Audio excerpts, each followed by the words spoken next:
show you now, which is going to be the last line that I'm going to show you with knight f6 before we move on to the queen's gambit, is the King's Indian. How to play in a basic way against the King's Indian. What is the King's Indian? The King's Indian is when you go d4, knight f6, and then the King's Indian is basically when black goes ahead and goes for, after c4, g6, knight c3, d6, e4. All right, this is what I play, bishop g7. This is basically just the King's Indian. This is a very normal opening and something that you'll face a lot if you are a d4 player. And here is where you can play so many different things. Like, you can play 1,000 different moves. There's so many different ways you can play. This is why I'm gonna show you what I always play, because I feel like that's where I have the most knowledge. I feel like I have quite a lot of knowledge with that move. So the move that I go for in this position, everybody, is to go h3. I like going h3. I go for that. I go for that. That is what I like to do. There's so many different ways, different things you could do. You could go f3. You could go, this is the Samish. You could go knight f3. You could go bishop e2. You could do so many different things in this position, but I like going for this little move, h3. If you've been in this channel, you've seen h3, but if you haven't and you don't really know what h3 is for, it's basically because in the King's Indian, one of the first things that black wants to do is exchange this bishop for this knight. So in many of the standard lines, when you go knight f3, black will immediately go bishop g4, just so that this bishop is exchanged for this knight, because this bishop sucks. Like, you'll see it in the King's Indian, this bishop never knows where to go. There's just no place to go. Bishop d7 doesn't make sense for this knight. Bishop e6 can always get kicked away. Bishop f5 can't happen. b6, not really something you want to do. This diagonal is already closed. No, this bishop sucks. You want to eliminate that bishop or exchange that bishop as fast as you can. So that is why when you go h3 as white, you are stopping black from exchanging that bishop in the only square where it actually wants to get exchanged, which is on g4. And in this position, most people will go ahead and castle. That is the main move here. You want to castle. And some people might go knight d7. Everything is going to transpose. At some point, black has got to castle. So in this position, I like going for bishop g5 immediately. Now, bishop g5, I really like this move because there's a trick, there's a little trap involved in this move. A lot of times in the King's Indian, black's plan is to go for e5, and still a lot of times when I play against people of higher ratings, they'll go e5 in this position. e5 is actually an opening blunder for black here after this h3 bishop g5 idea, which is not something that a lot of people maybe know. So that is why I prefer starting with bishop g5 instead of knight f3, just to set up this trap, because black typically wants to go for e5. But black has lots of options after bishop g5. They can go for h6, they can go for c5, they can go for knight d7, they can go for many things, but I would say that these three moves are like the most common ones. But then e5 is, you know, an opening mistake here. And the reason why this is a blunder is because after e5, we can go ahead and just take this, and now we can exchange queens, and now we can see that this bishop is pinning this knight, so we can just bring the knight up to d5. We're threatening to take this knight. All right, we have two pieces threatening it, but we're also threatening to take on c7 and win the rook. So the best thing that you have in this position is pretty much to give an exchange or something. So what can they do here? Well, black could either go for knight d7. If knight d7 in this position, I mean, I would say that a really good move here is just to go rook d1, because now you're threatening to take here. You're threatening to take. Let's say they would go for something random, then you just be okay, you could take with the knight, I guess is better. And after takes, the rook is just gonna be hanging here. Rook d1 is a really good, is a really tricky move, so they probably have to go for something like rook f8.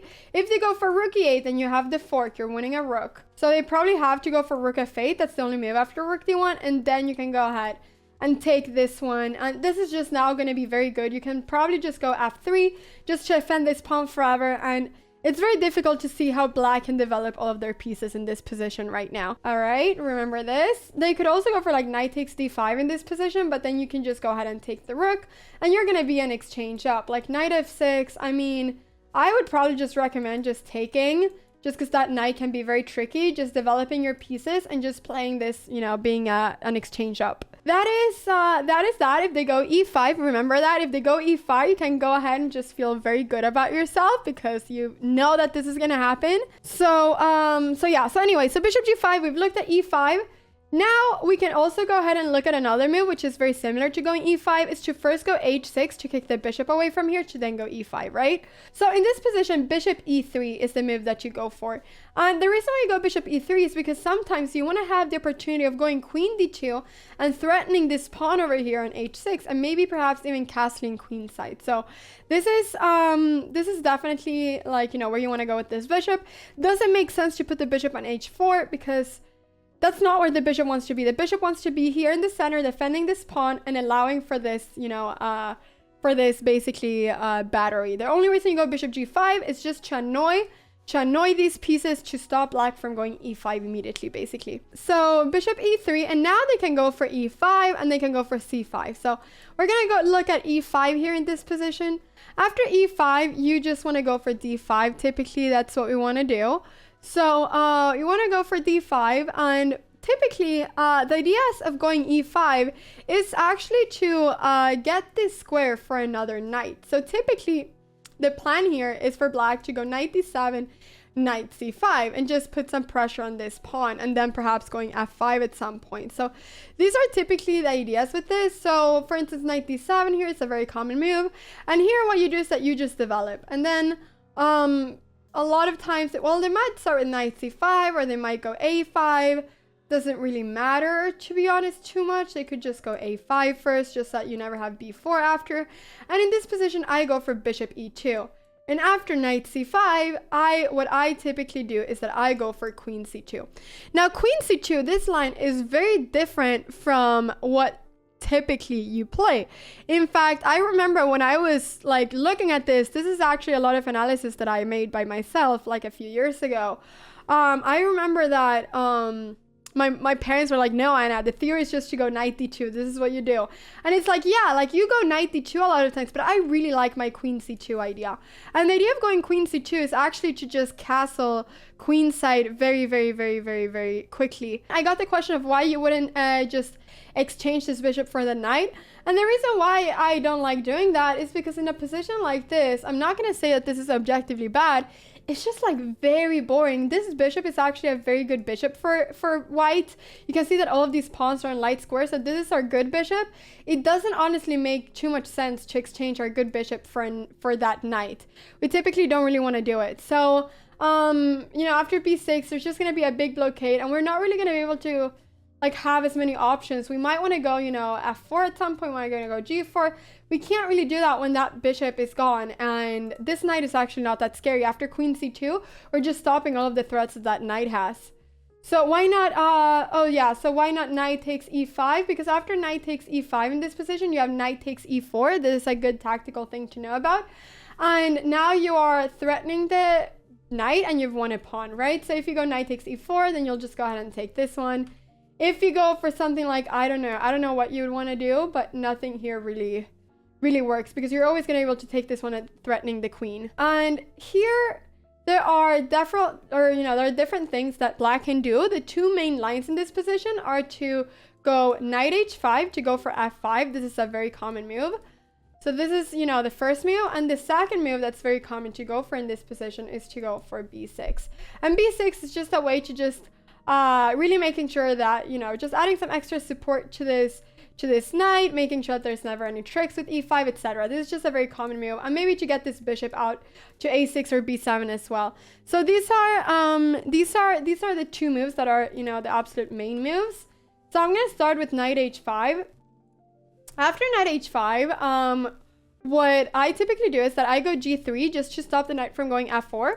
So knight h5 is both to go knight f4 and to be able to push f5, right? So we go g3 just to stop the knight from going to f4. We can see that our king is still in the center, so it's still a little bit risky business, but you know, we've got it. So f5 is typically like a very common move here. Let's say that they wouldn't go f5, let's say they would go b6 or something, then you just castle queenside in this position.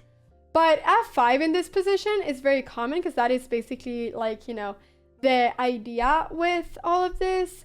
And in this position, what I do is that I go knight h4, you know. Simple as that. The threat is just to take this one and then take on h5. That is the threat here. That is a threat. You don't really, Paul, you don't really want to go g4 that early on. You want to get all your pieces out before you go g4. G4 can be a future plan, but you want to go g4 first when you've castled queenside. Let's see. So knight here. And now the question is like, what can you do? The absolute like best move in this position is to go knight f4, but this is a very difficult move to know about, and not many of your opponents, guys, are gonna play knight f4. The idea of knight f4 is just that if you take, then this one is hanging. This is the absolute best move, and this is like what they will do at higher level. Nobody would have this position at a higher level. Broccoli Life, I've actually had this position against the 2300 in over the board chess. And against several 2250. So I definitely think, I mean, obviously maybe not GM level, but you know, at my level and a little bit higher, I've definitely had this over the board several times, and I won many games with this line against 2200 plus people. So it's definitely happened over the board in like FIDE tournaments. So as black in this position, if you would go for this line, which once again, knight h5 is a very common line here, and going f5, this is like very common. Then you gotta go knight f4. This is the best thing you have as black. And then probably the best thing that you can do as white is just to take. And I would probably in this position just go ahead, and I think that I would go, is this the line that I go for? Do I go? No, I think I would just castle queenside in this position. And then just play this, you know, and then bishop takes, go for queen takes. And this is like, there's nothing wrong with it, but I do really like this for white because we're threatening this pawn. And we are like kind of threatening this one, and we're gonna have ideas of going rook g1, g4, and opening up the g file basically. So I do really like this. Let's see. So if you would go, for instance, like g5 here, and then, you know, we just take this one, takes. If you go for rook takes here, I mean, this is actually just a very nice position for white. Because also now you can threaten to go h4, and now that this pawn can never go g4, you basically just want to open up files in front of the king. And the attack on the white king is pretty much non-existent. It's going to take a long time for black to attack the white king. So that is that. That is that. I honestly just really like this. Like, if they don't go for this, if they don't go for f5, let's say they would go for something else like b6, then we're just going to castle. And if they now go for f5, well, then we're going to go for the same thing. We're going to go for knight h4. And f5 is the move that you always want to do in the King's Indian. You want to go f5. This is what you do, basically. So, yeah. So f5. And once again, you have to pretty much go knight f4. If you would go for something like f4, takes. And you're just going to take on g6. Same thing as always. So, is it possible to transpose she's from the London? No, it's not. It is not. Unfortunately. So that is that, everybody. I'm not going to show you more of that line. I'm not going to show you more of the knight h5 line. I'm going to show you now what happens if b6, which is, you know, once again, another one of the very common lines. So what I do here is that I go ahead and castle queenside, and that is just because, once again, I love castling queenside against the King's Indian.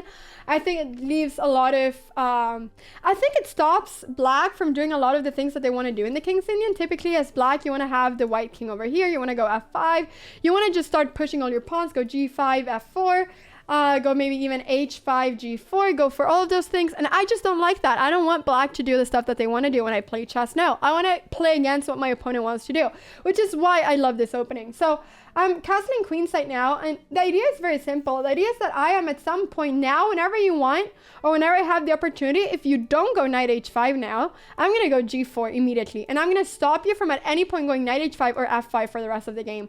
And now you're not going to be able to do anything about it, and I'm going to start my kingside kind of play here. So yeah, let's go ahead and see what we have here. So after b6, the move that I go for is long castles once again. Last chance to play knight h5. If you go knight h5, it's going to be g3, and it's going to transpose. So let's go ahead and see what else you could do. Bishop d7 could be a planner. People that play this as black, what do you typically play? So bishop d7, this is actually like not that fantastic. Bishop d7, I just go g4. So we can look at some of the other moves. Some people are saying knight e8 instead, with the same idea of going f5, right? So instead of going knight h5, knight e8, to go f5. All right, so g4, everybody. G4 is the move that I go for, just stopping f5, because you want to go for f5. Now, what happens if black goes for f5 anyways? what you do then is that, at least what I do, is that I just take here, e takes f5, and now you have this idea, because this knight is here, you have this idea of going g5, and if f4, you can just go ahead and take this one. Look at this. This is actually a really great way of just countering this immediately. A lot of people go for f5 too early and allow for these kind of positions, and this is actually like very bad for black, because now you're threatening to take this one, right? And if you go for f4, then you can just take. After b takes, you can just go ahead and just take this one. And just like, guys, look at this. Like, don't tell me this isn't like the greatest thing you've ever seen. Like, this is absolutely just a fantastic position. Like bishop d3, like just look at all of these lines.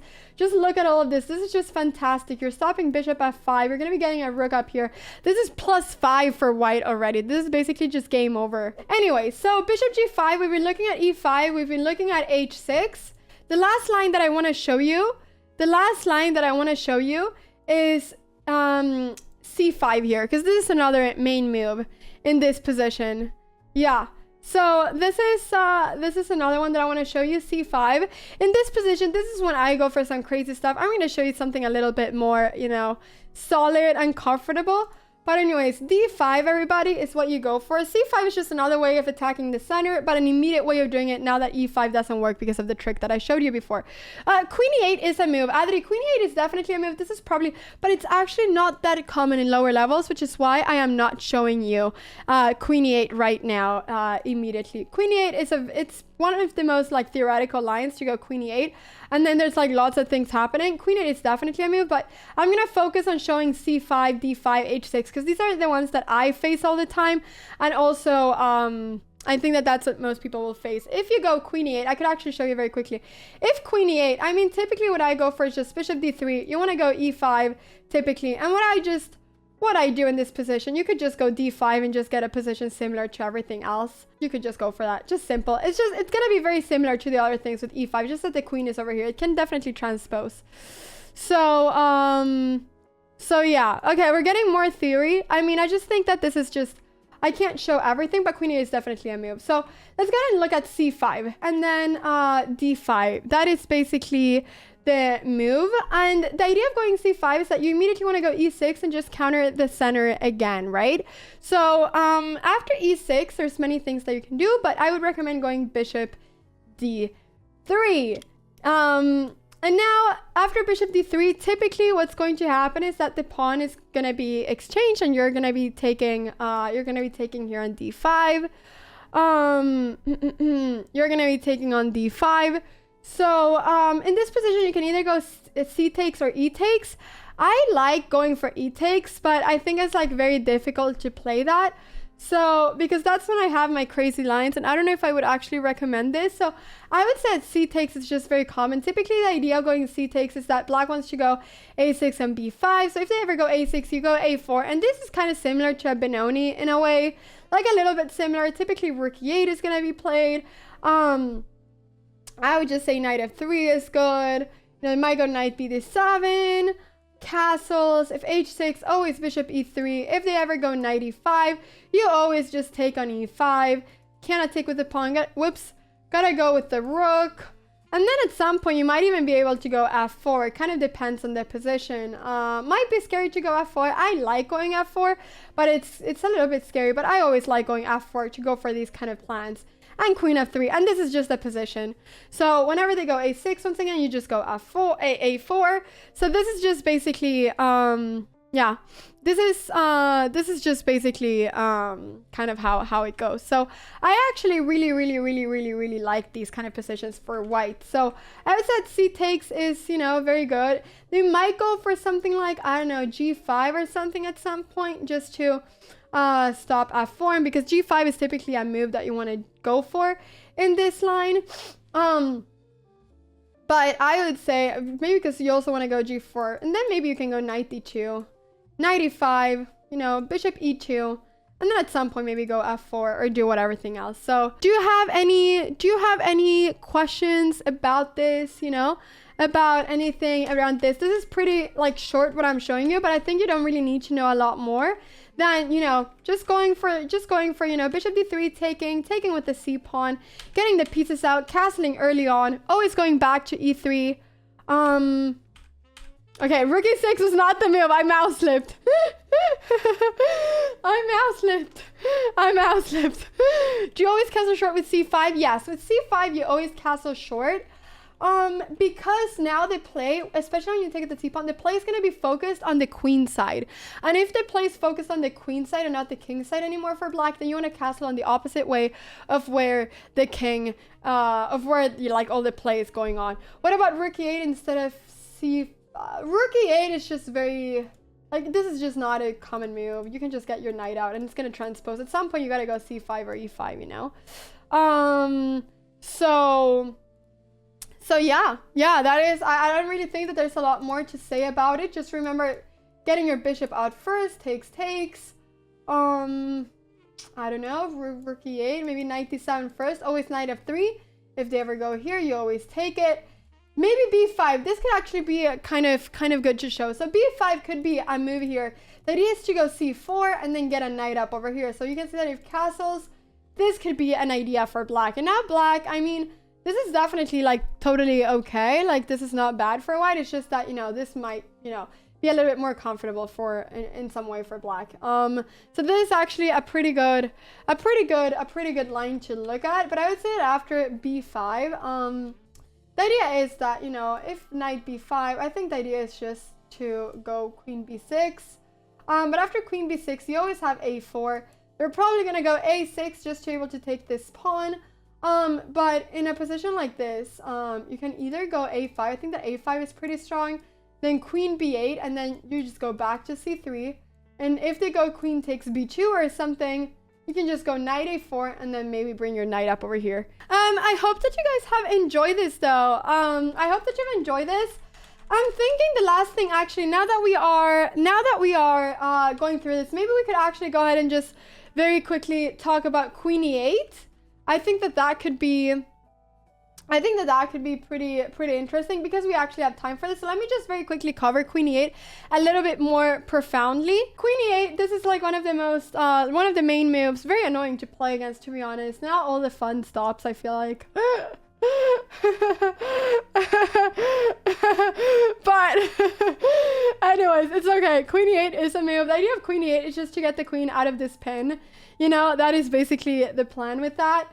You just wanna get it out of there, and then you want to go for e5, c5, and all that good stuff. You know, I would say honestly, I was saying bishop d3 before. I would say knight f3 just to keep everything kind of in the same direction. Go knight f3, and now, you know, we're gonna see what they do. So if they go c5, for instance, d5, if e6, well, this is gonna be pretty similar. Bishop e2 takes. We probably have to take with the e pawn now though, and then we're gonna castle this way, and that's that. You know. Might go bishop f5, we're gonna castle, but this queen is also a little bit weirdly placed. You know, we have these plans of going knight b5, of going rook e1. We have all of these plans here. I think that would be like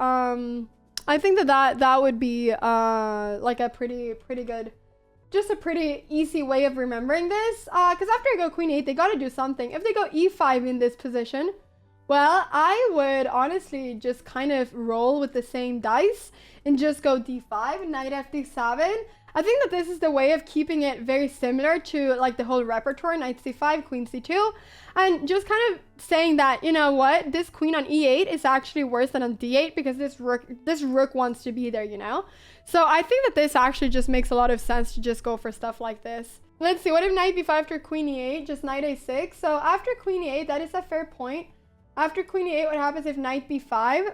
That you just lose this pawn and you're threatening this bishop. That is what happens. That is what happens, basically. Yeah, that is what happens. Why not knight a6 instead of knight d7? You can go knight a6.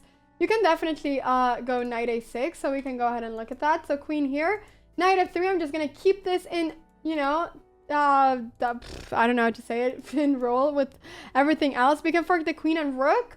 Yes, but then the queen will threaten the knight, and then we'll be losing that bishop and the rook is, and you'll be getting 2 minor pieces for the rook. So knight a6, it's the same thing as going knight d7. You'll go bishop e2 here too, if knight c5, queen c2, and I guess a5, and then, you know, we just go for the same kind of plans. Here you can either opt for going g4 or castling. I would go g4 and just have a little bit of fun, you know, here, just castle, and just play an opening like this, and boom, here you have your queen e8 theory, everybody.